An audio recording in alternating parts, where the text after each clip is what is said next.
Good afternoon, everyone, and really appreciate you all joining us today for a discussion by Colliers. I'm Michael Hawkins. I'm one of the senior directors responsible for regeneration and development and investment in the Northern Powerhouse, part of a UK network, but particularly interested in Liverpool, Manchester, Leeds, Sheffield, and Newcastle. And today we're very fortunate to hear from Walter Boettcher.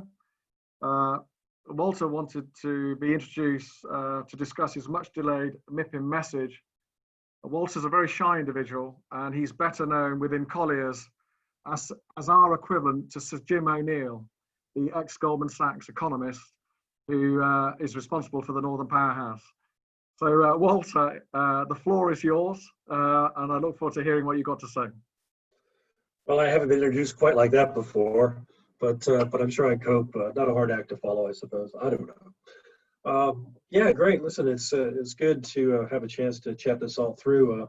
Mike's right. This is the much delayed MIPIM message, which I usually put together every year. This year was going to be regional. And you're probably looking at the title on the screen. It's called Regional Revolution 3, and you're probably scratching your head thinking, well, what exactly was 1 and 2? Well, I'll talk you through that in due course. As a matter of fact, the slide's moving here. There we go. Yeah, so I want to go through, went a little bit too far. There we go. I want to talk through the regional development agenda and devolution, which I think is really quite important at the moment. And I want to do that within the context of looking at the rise of regional market, property market investment liquidity, which I think is really quite crucial to the ongoing success of the regional enterprise, if you want to call it that. And the way I've done this is looked at a period prior to the global financial crisis between 2002 and 2006 and looked at activity levels.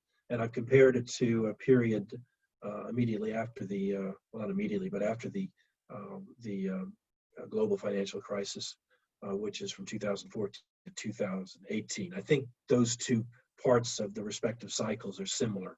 And I just wanted to ask a simple question. Well, you know, has regional investment liquidity improved? Is there more of it? Depth of markets and all the rest.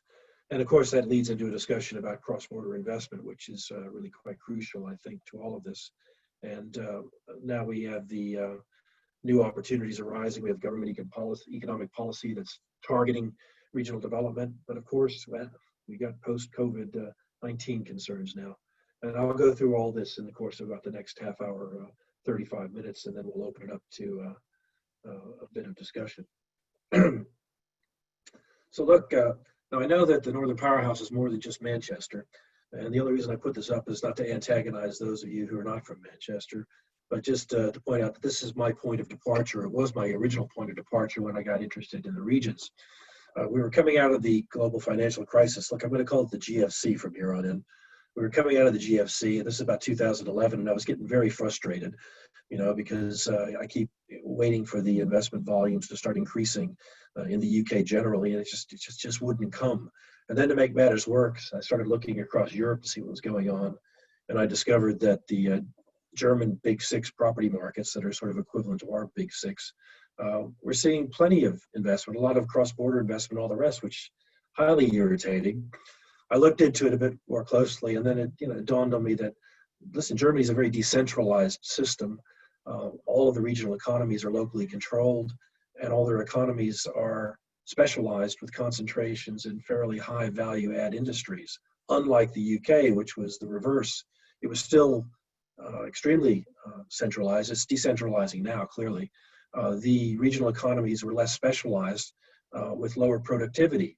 You know, and I dug in a bit deeper on this, and it was confirmed that maybe a generation or so ago, somebody in central government found a development model that worked for one city, and so they rolled it out over every other city. So what we ended up getting, probably somewhere in the 90s and in the 2000s, was a bunch of cities that were structured very similarly.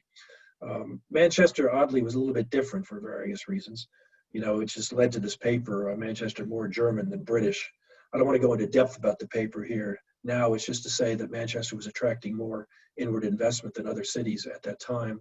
And perhaps it was because it was behaving in a much more devolved manner, where local comparative advantage was being determined locally, and where cross council cooperation was there to set up transport agreements and all the rest. But this will all become clear as I go along. Excuse me. There we go. So that gave rise to the first paper. So this is Regional Revolution 1, if you're wondering. And I wrote this in 2014, Regional Revolution Building the UK Powerhouses. The thing that precipitated it was the question about whether Crossrail of the North was more important than HS2. Well, just for the record, I think that both are necessary, because by the time that either of them are built or both of them are built, the rest of the stuff is going to be so worn out that we're going to have them irrespective of how much they cost, quite frankly. But equally, I think the real question that came into mind and the real focus of the study was considering what would happen if you had Crossrail of the North, and if the economies, and at the time I looked at Liverpool, Manchester, Leeds, Sheffield, and Hull. And for me, that seemed like had the prospects through transport improvements of becoming a single agglomerated functional region. And so the question then was, how big was it? What was productivity like, and all the rest? And I soon discovered that this entity, which I originally called the Northern Crescent, because if you looked at my boundaries, it looked a bit like the crescent moon, was far larger than the Ruhr Valley in Germany, which of course made me even more irritated. But then more was to come. So I'm dithering about what to call this entity that I put together in the north, because Northern Crescent wasn't going to work. And in that very week that I was going to publish, George Osborne stepped up to the podium and announced the Northern Powerhouse Initiative. Well, that put me in a double bad spot. Not only did I not have to worry about getting a new name for it, but I couldn't really release the paper, because it basically looked like I'd pinched everything he said and called it my own, So I basically rewrote it, kind of dumbed it down a bit, and refocused it a bit, just to say, look, there's this opportunity. That was Regional Revolution 1. But equally, I think too that all the thinking that went into it, unbeknownst to me at the time, originated from Heseltine. It was put into play in a big way by George Osborne. Philip Hammond understood it and left it alone and let it continue to run its course. I don't think he ran into any interference in the Northern Powerhouse. But then Theresa May never really got it. And matter of fact, I was absolutely aghast when I heard her make the comment that what we need to do is have a proper industrial policy, right? Which I take to mean sort of a throwback to even labor-inspired concepts of central planning. The very thing that when I started off this talk today, I said seemed to be what separated us away from the other devolved models in Germany. Well, she left, and then Boris comes in, and I don't know whether Boris buys into all the theory that sits behind it, but whatever he's doing, he's making all the right moves in terms of pushing the entire agenda forward. And when I think about what's happening in terms of the devolution plans that are going on in Yorkshire, West Yorkshire, North Yorkshire, South Yorkshire, Sheffield City region, and all the rest, that sort of devolved, decentralized approach to it. Yeah, I can see that the fact that that's running its course means that he's aware of it, and it will continue to progress, which for me I think is a good thing. Okay, so then there was Regional Revolution 2, and that's where I did a paper on the mayoral elections that occurred back in 2017 and its impact on commercial property. Well, I'm a property guy, so it all has to be related to property one way or another. But the real essence of this paper was to look specifically how the local combined authorities were intended to work theoretically.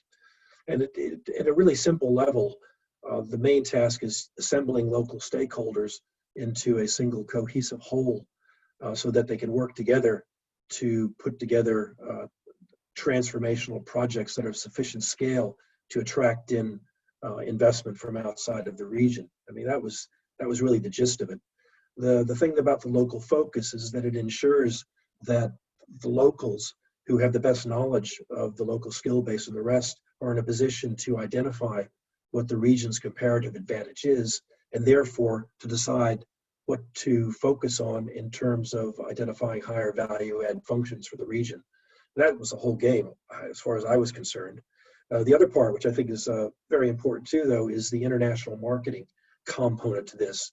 If you pull an aggregated, agglomerated region together into a series of cohesive wholes, then when you go out to the international markets, such as MIPIM, you can put together a pretty good marketing strategy to try to attract in and raise brand awareness of your individual markets.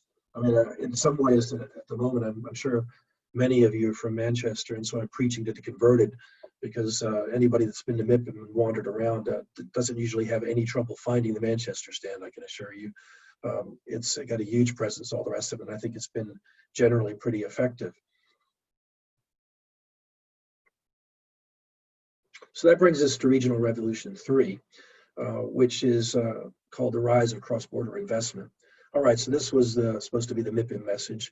Like I say, the original concept was to see if regional investment liquidity had improved regionally across the UK between the pre and post GFC periods. Is it too soon to say whether devolution is having an impact? Well, it depends where you are. You know, if you go to Birmingham, I would say that a lot of success they've had, particularly in terms of the Paradise project that's come out of the ground in the last few years, all stems back to coordination of activity between the LEP, which worked with some seed funding from central government, I think at the hand of Andy Street, who became chairman of the LEP and then went on to become regional mayor. Suddenly you've got Hermes involved, you've got the Canadian Pension Board involved, you've got Argent in the background doing the development planning and the like. You've got joint ventures with the Birmingham City Council. And listen, this is what I mean by pulling the stakeholders together and putting together a project of scale and then attracting in the sufficient investment. They started off with 60 million and ended up with a project at the moment. I think they're into it for about 700 or 800 million. And by the time the dust settles, I reckon it's going to be closer to 1.5 billion. That's the way the system's supposed to work. And that's what why I think the regional liquidity part of this is so important. Are the regions seen as more investable by investors and by particularly cross-border investors? Okay, so why market liquidity and why is it important? Well, at the most basic level, market liquidity is a measure of the ease of doing business. If you want to invest in a market, you know you want to come out of the market at some point, and you want to know that you can exit if you wish. And the only way that's going to happen is if the market's big enough and there's enough players in the market to actually be able to buy or sell whatever assets are on offer. So one way of measuring it is just simply the market size, whether it's the number of transactions, whether it's the size of those transactions, or whether it's just the sheer investment volume altogether. Another measure would be market depth, and then here I would call the number and diversity of investors. You know, all the usual players, the institutions, private equity, sovereign wealth funds, listed private property company REITs, and so on. And then another measure would be market leverage, ease of funding, and I'd say probably the ease of refinancing once you have a project completed is probably really crucial, especially if you go in with equity. You want to refinance to get money out so that you can go do your next project and all the rest. And then political liquidity, which I've sort of intimated in a way. Some regions are better organized than others at the moment. Hopefully, going forward, they'll all be better organized, and I think that we're making great stride forward as we move. I know we've got another set of elections coming up, and I think it's been postponed for 1 year now, mayoral elections, but I think those will be just as important as the first elections in terms of getting the right people in place to continue to do the organizational and role that they play in pulling all the local stakeholders together.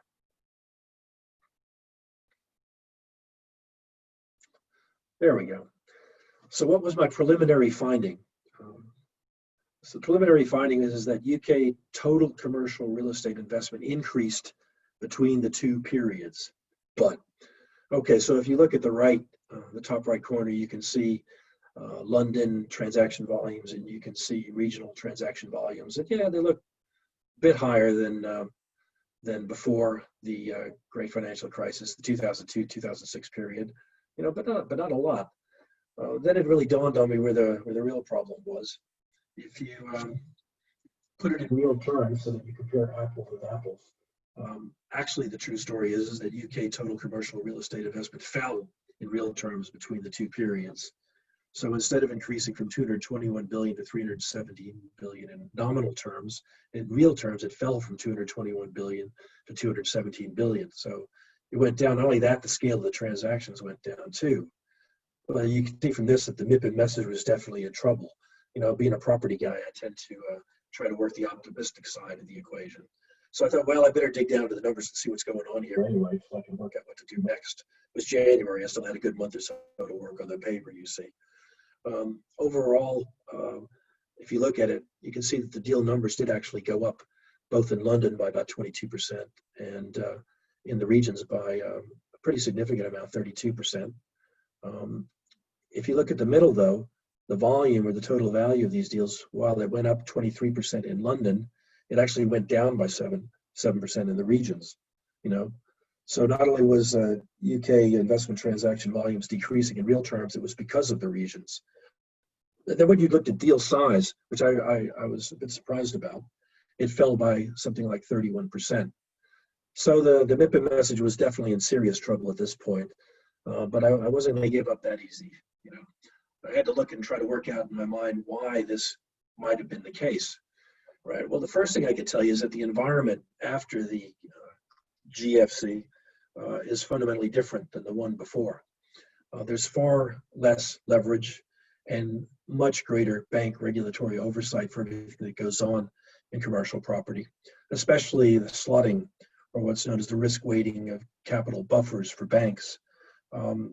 Because of the risk weighting, banks were losing interest in riskier projects. And generally speaking, projects in the regions were considered by definition riskier than London. So there tended to be a bias, I think, in terms of larger transactions being financed, and predominantly those that were either in London or had some pretty high-grade pedigree on as prospective tenants going into it, sitting behind it in the scenes. Well, the other thing that was happening too is just the sheer loan-to-value ratios that were available for finance too. And I think this is all part of the same game, as it were. You can see in 2006, the average maximum LTV was running at somewhere around 80%. And by the time we get to about 2014, well, you'd be lucky to get over 60% at that time.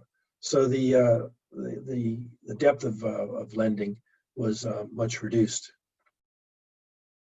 If you look especially at lending to construction and development, according to this data here from UK Finance, it's never really fully recovered. In net terms, it is still in negative territory. Limited development, very limited pure speculative development at all, which resulted in a lack of investable standing stock, which, listen, it's even the case in London, to be honest with you. There's been quite a lot of development in London in the last few years, but it's still oversubscribed and there's still not enough of it to go around. But certainly in the regions, any regional investment agent will say to you, yeah, it'd be great if we had a bit more stock to sell because there is the interest there. So I think these things conspired to limit the amount of transactions that were done in the region after the GFC. But then I found the answer. This is the answer. It's shopping center transactions, okay? If you look over on the right, the number of transactions in the pre-GFC period were about 555, and over the comparable period post-GFC, they fell by half, 261. They had a nominal value of 32 billion before, and that halved to about 16 billion after. In real terms, it was 32 billion before, falling to 11 billion. So that's down by what, 60, 70%. Not only that, the scale of the transactions also fell in real terms also. As a matter of fact, if you stripped shopping centers out of the equation completely, pretended they didn't exist, then liquidity across all the rest of the asset classes would have risen in the regions by about 21% in real terms, pretty much in line with what London had done. It increased by about 23%. Well, I mean, this is an interesting message, but the main MIPIM message is not a snappy headline. It takes a bit of explanation. So I was still sort of trying to dig deeper into maybe another measure of liquidity. The other thing that I started thinking about too is, well, look, this isn't going to be uniform across the UK. You can look up on the top right and you can see that the change in transactional volumes pre and post vary really quite considerably. Glasgow and Edinburgh were down significantly, like the big six were down generally. Bristol's closer to the average. Sheffield was up, Birmingham was up, Manchester was up a bit. Tyneside and Liverpool were up a lot. I think the reason for that is because there was such limited investment back in 2002 to 2006 that it wouldn't have taken much to make them stand out. And I think Aberdeen's part of the same story too, although I think part of the Aberdeen story is that oil prices peaked around 2013 and a lot of development was already underway because of that. And when it crashed in 14, I think that the standing stock was already there, it sold, and so that's why there were the transactions. But nevertheless, there's a lot of stuff happened from 14 to now.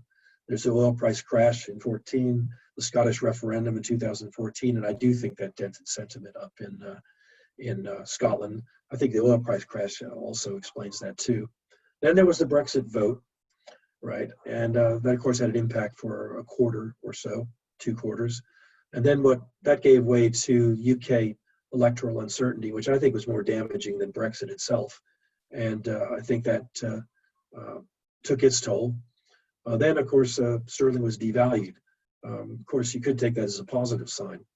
Now, the interesting thing about this is if you look over on the right at the bottom, and I looked at the percentage of the population that are working aged in the G7 plus China economies. And you can see that at around 2014, 2015, working age populations were peaking. So they started to fall now. And the age 65 pluses were starting to accelerate, right? Now, what does this mean? This means there's a lot of people paying a lot of money into their pensions and a lot of people starting to retire. Hence, pension funds are suddenly faced with annuity matching return requirements. This is what spawned the huge interest in international investors in all sorts of assets all over the world, including UK regions. So they've been encouraged by cheaper sterling, but also these longer-term investment horizons, which have much more modest return expectations. And so, if ever you were going to have a whole series of crises politically within a nation and survive it, this had to have been about the best environment to do it in. The amount of global capital out there to support all of this is enormous. And even though the UK arguably created its own uncertainty or created uncertainty across Europe, it's also benefited from safe haven flows because of that very uncertainty. It's the greatest irony of this whole situation. But look, there's other things I think that drive interest in various markets across the UK. And it has nothing to do with economics and everything to do with branding. And I think that one of the reasons that Manchester has stood out so greatly is partly because of Man United, maybe Man City more lately. And certainly if you look at the chart on the bottom right, you can see that almost all the cities that I've put on the list there have attracted cross-border investment. There's been no reduction whatsoever across any of them. I got to looking at Sheffield and scratching my head about that one. And if I wanted to make the cultural argument, I thought, well, they got a university there, don't they?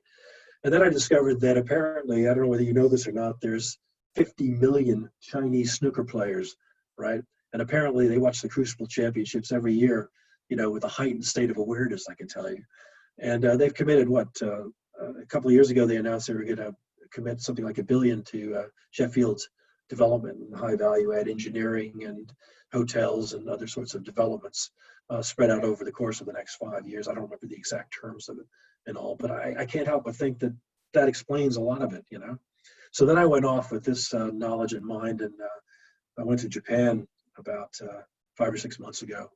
And I thought, well, what is the Japanese crazy about? Sure enough, they do have a craze, and it's curling at the moment. Apparently they've hosted the championship several times now. So I thought, well, where the UK could benefit from that? Well, I can tell you, for all the developers out there in the crowd, here's the best tip you're going to get all day long. Perth, Tunbridge, it's got to be the future. It's the only places I know of where they've got some significant curling center. So that's the big takeaway. Anyway, but the bottom line is on all this is that cross-border investment, I think, was encouraged by sterling, but also an increasing sense of cultural attachment and also familiarity. A lot of the cross-border investors had gone into London, had made contacts with advisors and consultancies to help them make investments. They'd been successful. Some of the consultants told them, have you thought about going to Birmingham? Have you thought about going to Manchester? And they said, you think so, really? And then they try and work out that it's they could get a bit more yield, and it looks to be just as same level of risk. No, let's face it, an international bank on a lease in Birmingham can't be much different than one on a lease in London in terms of stability of the income stream and all the rest of it. And perhaps that also explains this increase in cross-border interest in the regions. So if we sum it up, the overseas shares of the regional market, you can see that overseas went up from about 18% of total investment in the UK regions to 24% in 2014-18 period. It doesn't sound like a huge increase, but I think this modest increase can be explained a little bit further by digging down in the data a little bit further. I think the first thing that's really noteworthy, if you look at the chart on the right, which compares the two periods of investment, is that the percent of investment coming from the different investor groups show that the Irish just stopped investing completely. Well, I guess it's not really hugely surprising to anybody in the business. They were all extremely debt dependent, and the debt disappeared. And of course, I think a lot of them lost an awful lot of money back then. And of course, there was the whole banking crisis in Ireland to sort of keep them in check. But I also thought to myself, in a way, the Irish really aren't foreign investors. They've got free access to the UK. I mean, they come and go as they please. It's an open market for the moment. And in fact, if you treated them as domestics, then actually you could argue that the overseas shares of investment in the regions actually went up from 12% of the total to 23% of the total, which I think illustrates that there's a much wider appetite across the globe from a wider diversity of people than there was before. If you look over at the chart on the top right again, you can see that the other category is up really quite significantly. I think the one that's the most striking, though, is the Asian increase, which is very substantial. And I think it's really quite telling that the Asian investors are qualitatively different from the Irish investors in that they were looking for more modest returns and long income rather than maybe a 2 to 5 year out sort of play with maximum leverage and the highest IRRs you can achieve. I think the other thing that struck me is Europe was up quite significantly too, which I thought was interesting too, given that Brexit figures into part of this this regime. Deal sizes, I think, were the other bit too, and that was the other real question. And I was hoping Mike could maybe comment on that here in a moment or two. Let's see.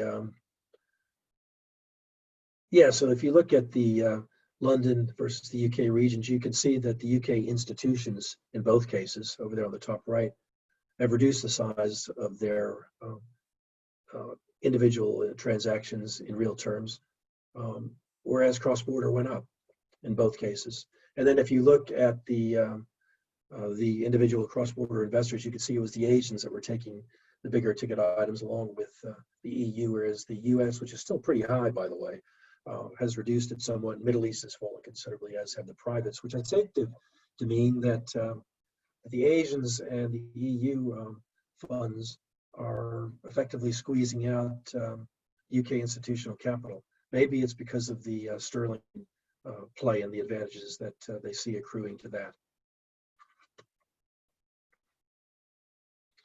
So look, there's some key messages that start to come out of all this that I wanted to put across.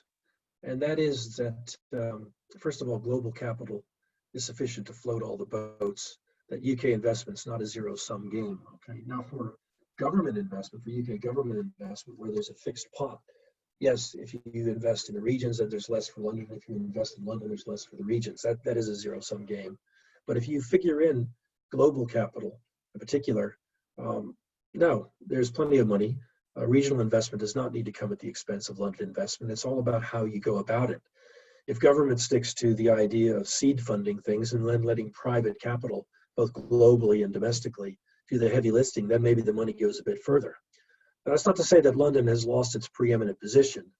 You know, it will still, investment will still come at the expense of regional investment, primarily because London is still considered to be the so-called Microsoft solution.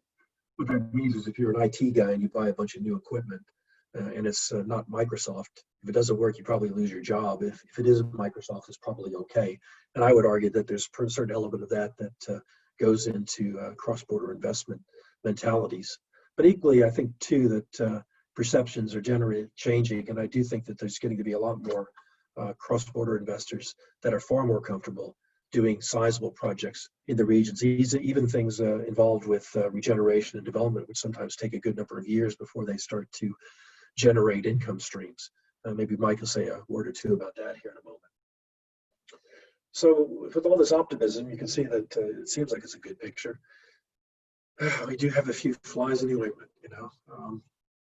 COVID virus, of course. But don't forget, in the background, we've got the EU-UK negotiations. I didn't look today to see what was going on because I was afraid I'd get worked up and then want to integrate it into this presentation. Let's just stick to the main task at the moment. There's the U.S. elections too, which could impact in one way or another going forward, especially the trade deal that may be brewing.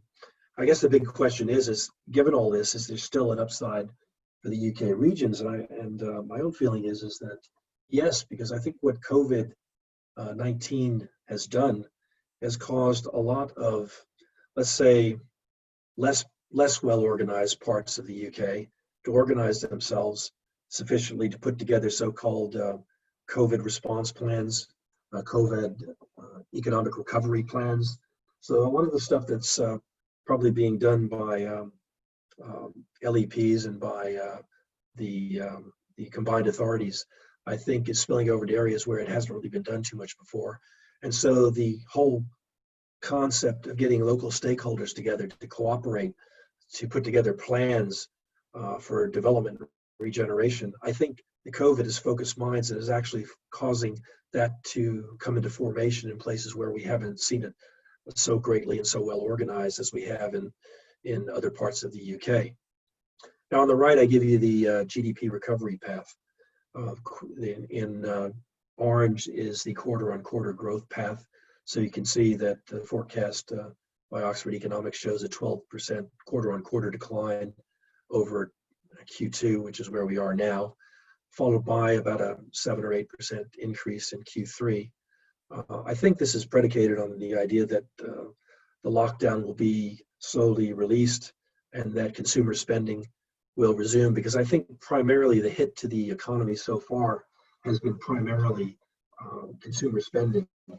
So the longer it goes on, though, then I think the manufacturers are going to find themselves in deeper and deeper trouble, whether it's aerospace or whether it's the car manufacturers and the rest. Then you've got a second tier sort of hit to the economy.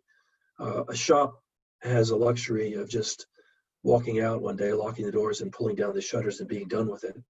You don't exactly do that to a factory. That usually happens over months rather than the course of a few hours or a few days.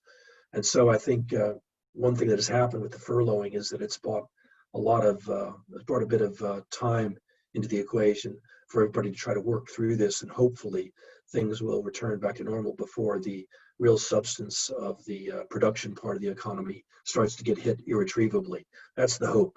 I think we're okay now, but I think if this were to drag on the lockdowns until the end of Q2, then I think we'd have at the end of Q2, we are in Q2. If we were to drag on into Q3, I think we would have a different sort of problem. Yeah, I think in some ways I've covered this, anticipated myself again.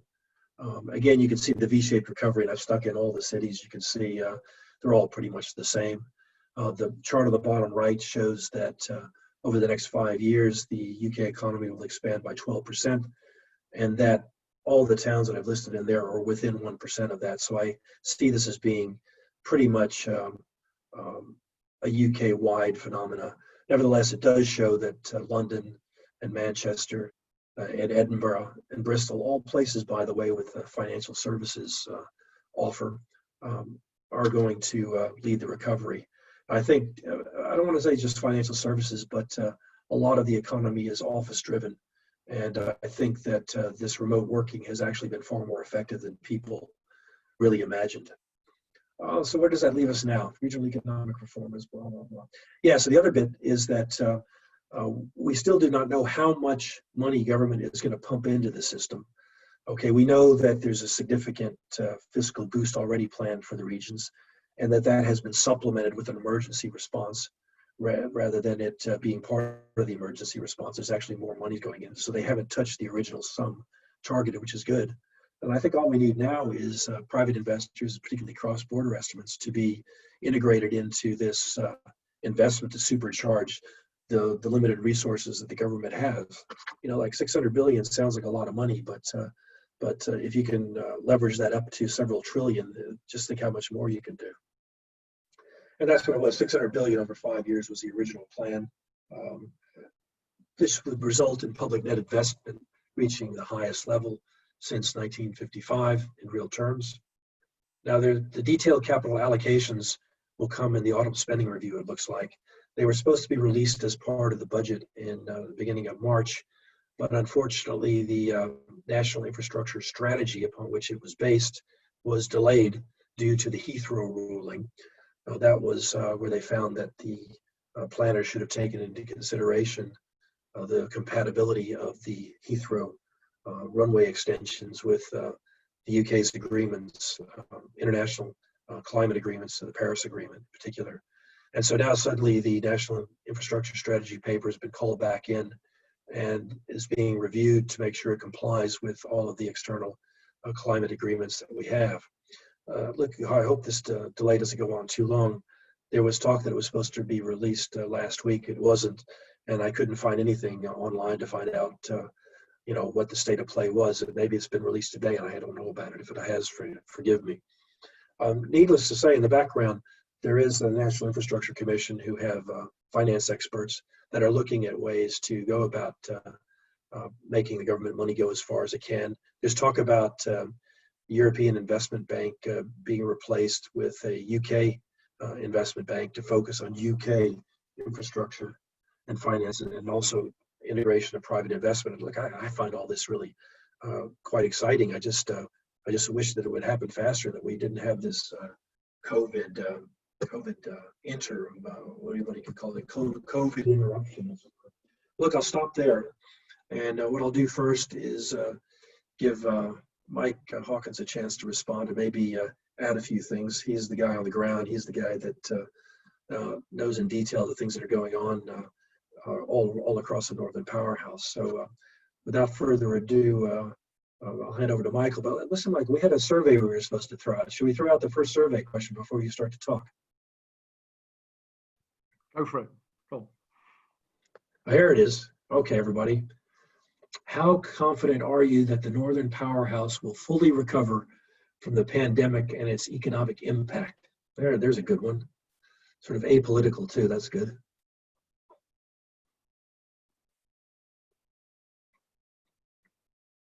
Are we allowed to give the answer, Walter? Yes, coming. Here it comes. Okay, so 33% are fully confident. 55% are somewhat confident. And a minority of 12% is not confident at all. Listen, this is similar to, we've been doing this in some other regions, and the numbers are a little bit different, but the pattern is similar across Bristol and Birmingham, by the way. I think we got another one too. Let's go for it. Let's do all of them right now. Given the pandemic's negative impact on the UK economy, do you think that the government will keep its manifesto commitment to invest in the UK regions? Well, let's get a little bit more political now, isn't it?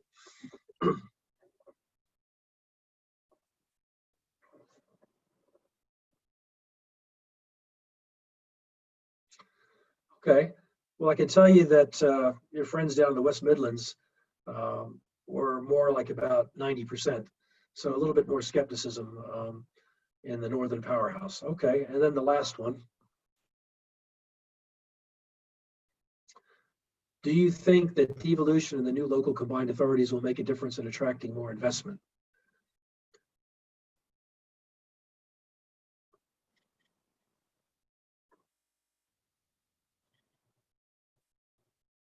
Good. All right. Okay, we're all on side. Excellent. Mike, do you want to take over from here? Yeah, sure. Thanks for that, Walter. Fascinating insight into the Northern Powerhouse. But I was disappointed that you didn't focus on a couple of things. So first of all, we talk about cross-border investment, and I have a house view that one of the most significant influences in attracting overseas investment is without doubt the quality of the universities and the educated workforce. And if we look at the strength of the universities in Liverpool, Manchester, Leeds, and Sheffield, it's quite unbelievable.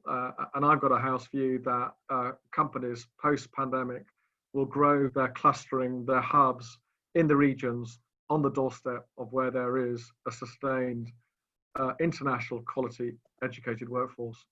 The other thing that Walter didn't focus on, he just touched on, which is quite interesting, which once again reinforces cross-border investment, is the ownership of football teams. And you can't ignore the power. Okay, a bit of a tussle with Kevin McCabe in Sheffield, and ultimately Sheffield United was acquired by Saudi royal family. Look at the impact in Manchester, especially of the owners of Manchester City Football Club. And in addition to acquiring a football team, invested £1 billion in terms of urban regeneration. Leeds, more of an eclectic ownership, Singaporean, American, and Italian, and obviously Liverpool, American as well. But what we have without doubt seen across the Northern Powerhouse and the regions, the interest in ownership and following of football, and from that follows investment. And Walter and I were having a bit of a joke. I don't want to get too religious, but is Boris the new Moses? And he's going to lead all the Hong Kong billionaires out into the UK, into the Northern Powerhouse as they escape the clutches of the Chinese government. Who will know? But one of the other major things that has occurred over the last 5 years is the significant Chinese investment in infrastructure schemes, their commitment into Liverpool, into Greater Manchester, into Leeds, and also into Sheffield. And what we're finding is, yeah, we've and Colliers have referenced this as a regional discussion, but all those cities are European cities, and all those cities are internationally known, and that's what we can't ignore. We can't get away from. I have a view that the biggest developer, the biggest investor, or latent investor, is the local authorities. And if we look at the model of local authorities, whether they be controlled by a Labour political controlling body, their ability to embrace private investment, completely transparent joint venture schemes, which will lead to urban regeneration schemes in all the asset classes, residential, hotel, office, logistics, that urban regeneration initiative will lead to a quicker bounce back post-COVID. And the head of our Asian desk, who obviously came out of the pandemic earlier than we have in Europe, has experienced a great expression, revenge spend. And so people have been holed up, and when they have come out, they have led that consumer spending, which has got the restaurants, the bars, the retailing back on its feet. What we see, without a doubt, in the Northern Powerhouse, in my view, in Colliers' view, is that the commitment from Whitehall will continue unabated. And they will continue, as they made a statement, that this expression, the red wall, that they wanted to encourage investment in those towns, in those cities, in Hull, in Newcastle, and have encouraged local authorities to act responsibly, but ensure that schemes are not just talked about, but become reality. I have a personal view that we're going to see significant urban regeneration-led schemes. They will have to secure the grant of planning. They will have to be constructed. They'll have to be completed before the next election. And that's going to be, and actually improve and provide a sustained platform for future investment. Picking up on Walter's observation, and you can analyze the statistics, without doubt, all those cities have proved to attract and continue to attract investment from all around the globe. America, mainland Europe, Hong Kong, mainland China, the Arab Emirates, and also South Africa. And why? Because we're a more cosmopolitan city, a more cosmopolitan part of the country. It's completely incorrect to assess that the north of England is full of northern people. We truly have premium and cosmopolitan communities. We truly have children who come for their further education and actually remain. And actually, the great thing about the north of England and Northern Powerhouse is the vibrancy, the communities, the intellect, the creativity, which is why we're actually attracting overseas global occupiers who are actually setting up, expanding, and creating hubs in those cities and in those regions. I also have a very strong view that when everyone comes back from a holiday after a fortnight, they reflect and they think they're going to change the way that they conduct business, and then they go back to the way they've done it before. I think this pandemic has actually provided a period of reflection amongst business leaders and amongst employees that there will be a seminal change forever. And I actually see that these communities, these towns will continue to grow and will continue to expand, because actually it's a lot easier to get into these cities, to cycle, to walk, and to live. So we see significant depth and breadth of investment from not just UK institutions, but overseas investors who can see that they can not only deploy capital, but they can see the performance of that capital continue to grow. And as Walter states, it's not just about committing that capital, but is there a depth and breadth of investors, a depth and breadth of liquidity to actually trade on, trade out, and someone else take over that asset class. I think that what's really uplifting is, yeah, there's great partisan rivalry amongst the different cities in terms of Liverpool, Manchester, Sheffield, Leeds, Hull, and Newcastle. But there's actually a significant mutual respect in terms of actually, if you see that one city pursues an initiative and it's successful, you know, why not copy it? Why not plagiarize it?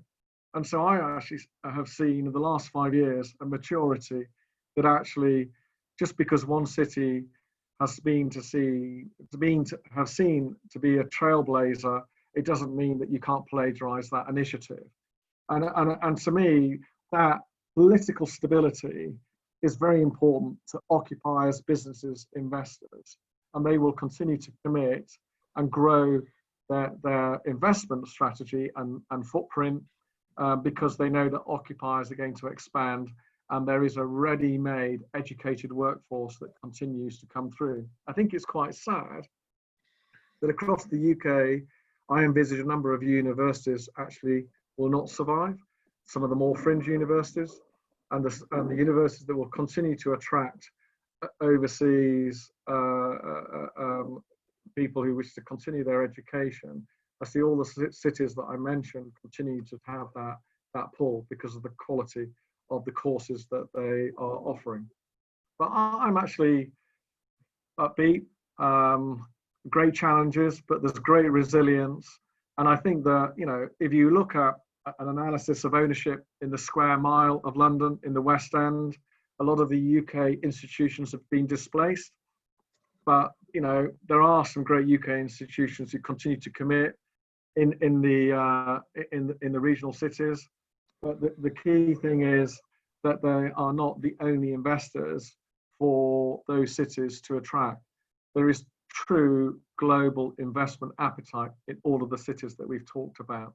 So it's quite a complex mix of influences, but overall, I think that the vision of a central government, the vision of local authorities, none of them have closed for business during the pandemic. All of those cities and the local authorities, you know, they've carried on running their cities like businesses, and they have geared up in terms of encouraging the entrepreneur, the overseas investment investors to commit to those cities and are going to provide consent to bring forward development. But ultimately, nothing would exist if it didn't have communities and occupiers to actually work and live in those cities. And that's where the mix has dramatically changed. So I'm quite upbeat. Very good. Over to you, Walter. Well, we got a few questions coming through here. Let's see, where is it? Let's see. Do you believe that the COVID crisis will accelerate decentralization, especially with new ways of meeting being held virtually, or it allows the government to keep to this investment promise? Oh, I guess I think that's when you mentioned your seminal moment. Listen, that was quite moving stuff there, Michael. I think you're right. I think that what we've just undergone is a huge test of sort of the emergency working system, which demonstrates that in a lot of sectors, the remote working is actually quite effective. I heard somebody say the other day that insurance people haven't been affected at all. All right, don't know what that means exactly, but to answer your question though, in London right now, there are two different approaches. There are some occupiers that are seeking to take more space in London so that they can not decentralize, but what's the word? Diffuse their workforce, so it's not so intense, de-densify, that's it, the workforce within London. And then there's those that are thinking about taking on a greater regional footprint so that they can have sort of a spoke and hub system, and that their workforce can be distributed a little bit more widely, either within the functional area of London, Greater London, or even more widely to include other offices in other parts of the country. And I suspect that what we're going to see is a mix of a couple of different approaches this way. I think for Walter, as you're probably aware, so Colliers are releasing a report next week on the impact on the post-pandemic office. And we've canvassed 6,000 companies around the world, and we've looked at different sectors.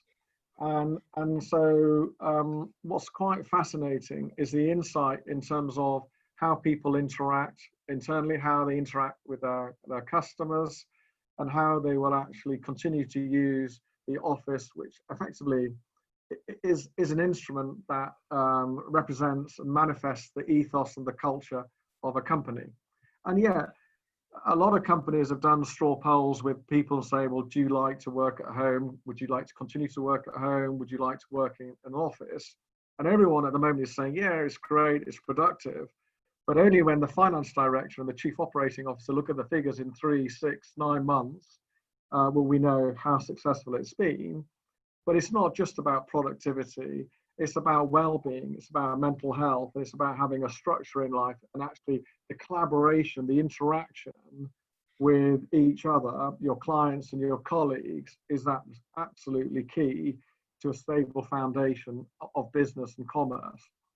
Yeah, I think the one thing that has changed irrevocably is how you use the office, how the interior design is, but it is still a place of interaction, social intercourse, and actually for the creation and execution of ideas.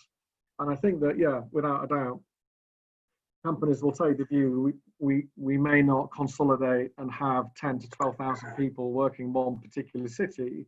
That hub and spoke you were talking about is going to change. And I think the way that we work and the flexibility that we work has changed forever.